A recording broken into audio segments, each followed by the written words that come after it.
Nous avons vu dans une précédente vidéo que le mariage était le plus protecteur d'un point de vue patrimonial comparativement au concubinage et au Pacs. En revanche, il est aussi plus compliqué de se séparer contrairement au concubinage ou au Pacs.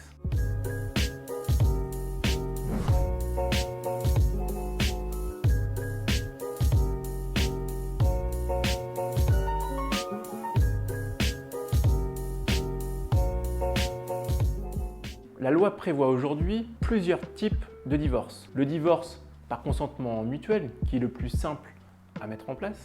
Le divorce pour acceptation du principe de la rupture de celui-ci. Nous avons aussi le divorce pour altération définitive du lien conjugal et le divorce qui est assez connu de tous, le divorce pour faute. Nous allons tout d'abord nous attacher à analyser le divorce par consentement mutuel par acte sous seing privé contresigné par avocat. Il s'agit d'un acte sous seing privé contresigné par les avocats de chacune des parties. Les époux sont en fait d'accord sur les modalités de la rupture ainsi que ses effets. Il y a le partage des biens, l'autorité parentale pour l'éventuelle garde des enfants, le versement de la pension alimentaire et une éventuelle prestation compensatoire qui vise à compenser la différence de train de vie entre les époux. Les époux doivent faire appel à un avocat et à un notaire en cas de présence de biens et droits immobiliers indivis. Et comment? Maintenant, voyons le divorce par consentement mutuel avec recours à l'homologation judiciaire. C'est-à-dire qu'en l'espèce, on passe devant le juge et il s'agit des époux qui sont d'accord sur les modalités et les effets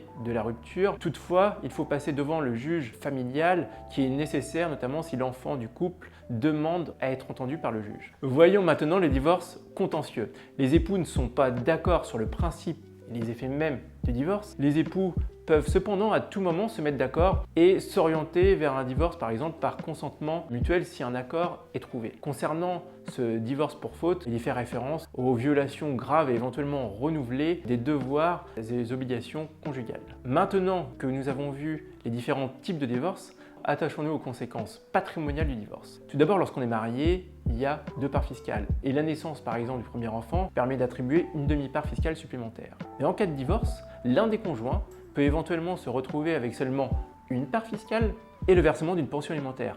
À noter que soit on opte pour le versement d'une pension alimentaire, soit on opte pour la demi-part fiscale, mais les deux ne sont pas cumulatifs. Enfin, sachez que le versement de la pension alimentaire est fiscalement déductible de vos revenus. Autrement dit, si vous êtes dans une tranche marginale d'imposition à 30% et que le montant de la pension alimentaire versée chaque année est de 5 000 €, vous économisez environ 1 500 € d'impôt sur le revenu. L'une des conséquences patrimoniales du divorce est le versement de la prestation compensatoire.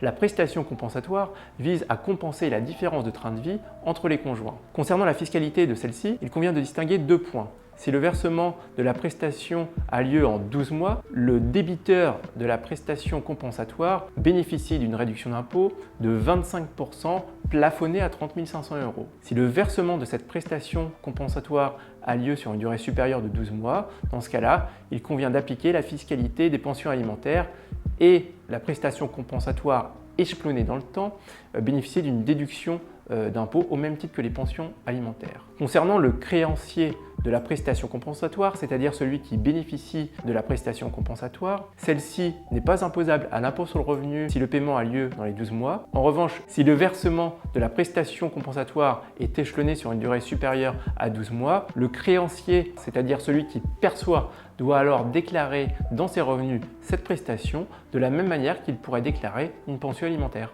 Si vous vous posez des questions concernant les conséquences patrimoniales et fiscales de votre séparation, contactez-moi et ensemble, nous trouverons les meilleures solutions.